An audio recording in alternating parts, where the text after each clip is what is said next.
Alright guys, if y'all are new to the channel, real quick, let me tell y'all what we do. Let me tell y'all what we talk about, and that is Dynasty Fantasy Football. This is strictly a Dynasty Fantasy Football channel. Obviously, the player you clicked on, whatever team he went to, is definitely going to be discussed and how it affects that NFL team and the supporting cast around it. But our main focus is on Dynasty Fantasy Football. If you don't know what that is, just fantasy football year round. You draft one team, you always have that team throughout the entire offseason. You're making trades, you're going through, you're actually drafting rookies like your real NFL team, and it's a lot of fun. If you have never played in a Dynasty League before and are interested in joining one, we have new leagues starting every single week. Go down the description of the video, join the Discord, and that's where you're going to get all the info for that. And if you are already playing Dynasty Fantasy Football, you are at the perfect place.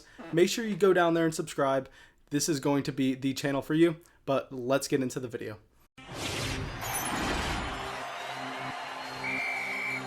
That may be the greatest catch I've ever seen in my life. Alright guys, and y'all know if y'all been watching for the channel, I've been pushing this very hard lately just because I get y'all 2 videos a day, but it's more important now than ever. I need y'all to make sure you go down and like this video. I'm going to be putting out 4 to 5 videos a day, so I promise you, I sent that screenshot earlier with what happens in the YouTube algorithm if I upload more than 1 video a day and y'all don't leave a like. Pretty much it just kills the channel. So it's now more important than ever. Make sure you go down right now and leave a like on this video. So Joe Burrow finally drafted by the Cincinnati Bengals at 1 overall. I mean, I'm pretty sure we've all been waiting for this for a very long time. It was kind of consensus. Everyone knew it was going to happen. If you looked at betting markets before the NFL draft, I mean, it was a lock. I'm pretty sure it was plus 2,500, something ridiculous, where you would have to bet an insane amount of money just to really get anything if you were going to try to be really with the grain here. The only money you could have made was going against it, but everyone knew it was going to happen. So let's kind of dive into Joe Burrow. We all know the story. Ohio State transfer. Went there and could not win the starting job. Decided to transfer to LSU. And in 2018, very underwhelming. I know a lot of people were crying out that after the 2018 season, he did not have his job secured going into 2019. And a lot of people thought that he was actually going to lose it halfway through the season.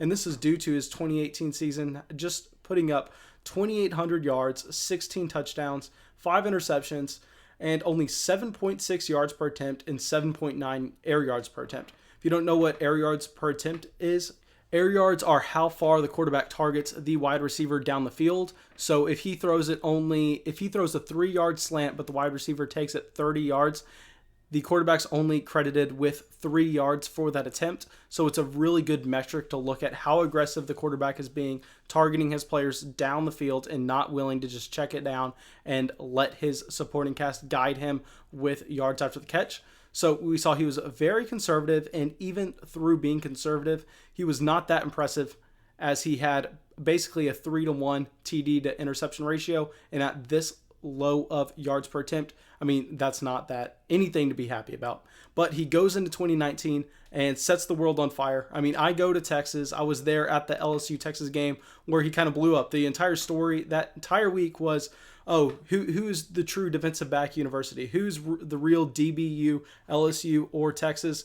And really, he came in and tore us to pieces, and everyone was mocking Texas right after saying, oh, y'all think you're defensive back university, when Joe Burrow just came in and stomped y'all into the ground. And really, that was just what got him started for the entire 2019 campaign. He ended up throwing 5,600 yards, 60 touchdowns, 6 interceptions, 10.8 yards per attempt, and his air yards per attempt pretty much rose by, I want to say 80-90% to 12.5 air yards per attempt. So he was a completely different quarterback, someone that we had never seen before in college. And I want to say probably the most impressive quarterback coming out of college that we've seen in a very long time. I know you can argue the Kyler Murray year was the best college quarterback season of all time. I said that a lot last season, but I'm going to argue that if you're coming out of Oklahoma I mean, you are just in such a pass-happy offense. I believe that Lincoln Riley is probably the best coach in the country,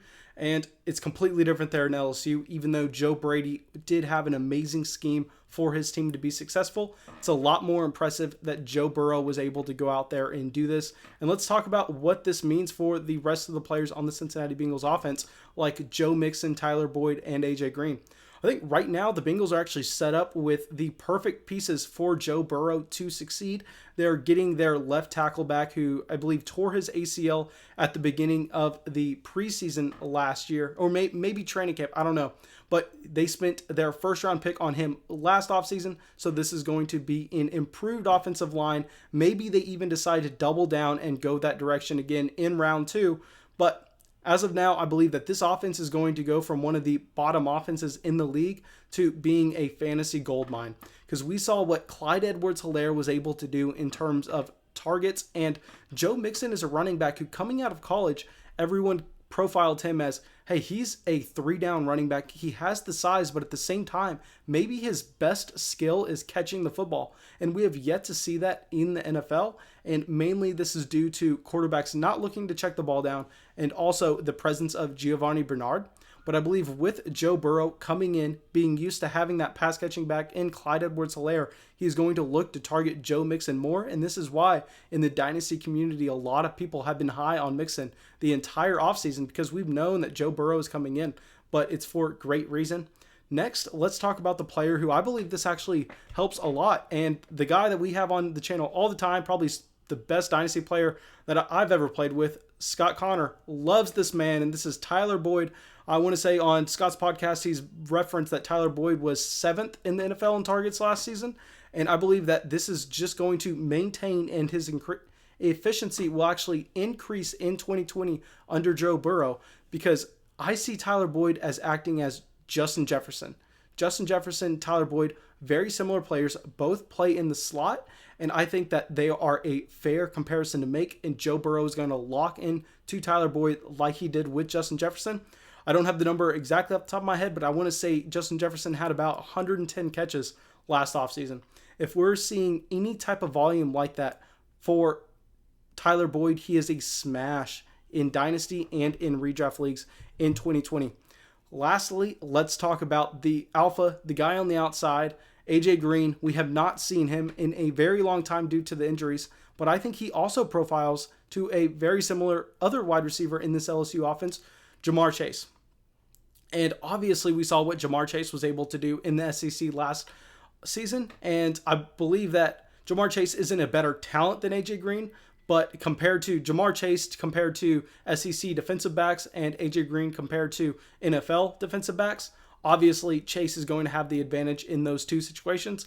But I still believe that this is going to be a slight upgrade for AJ Green, who has not been able to be on the field for the last couple seasons. And I believe that last season, if the Cincinnati Bengals wanted to win, AJ Green would have been able to go out there. He would have been able to play similar to how I said Evan Ingram would have been out there for the New York Giants if they were looking to compete in 2019. So I believe that AJ Green is going to be healthy in 2020. I know a lot of people are going to disagree with that, but the Cincinnati Bengals know more about his health than anyone else in the NFL, than anyone else pretty much in the entire community, and they're the ones who decided to franchise tag him going into 2020. So this shows what they think about him. And obviously, Joe Burrow is going to increase every single player on the Cincinnati Bengals dynasty projection in 2020 and beyond. Before I end the video, I'm going to have to address the two obvious concerns with Joe Burrow that a lot of people are going to have. First off is his age. He is a very old prospect coming in. He's 23 years old, older than Sam Darnold, older than Lamar Jackson. I'd imagine this is going to be talked a lot during rookie draft season.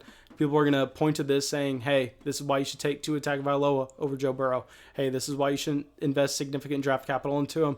The long list of quarterbacks at this age coming in is not that successful. I'm going to go through and argue that and say that's just straight false. I believe that Joe Burrow in his age is not too big of a concern just because he was a transfer quarterback. We see this more and more often. We saw the same thing with Baker Mayfield. And second concern that people are going to have is, hey, how much of a factor was the offense in LSU with Joe Burrow? How much was Joe Brady, Clyde Edwards-Helaire, Justin Jefferson, Jamar Chase responsible for Joe Burrow's production. I'm going to say in a conference, in a really the entire schedule that LSU had and the success that they did, I believe that every single part of that offense had to be special in a way. And that's what they were. And that's why they were able to put up the best collegiate season of pretty much all time. So I'm going to say that none of these players leaned on each other. They all had their own talent. And I'm not going to be lowering any of them down my draft boards just because they played with other fantastic prospects. But thanks so much, guys. Really hope you all enjoyed the video. If you did, make sure you leave a like and make sure you subscribe.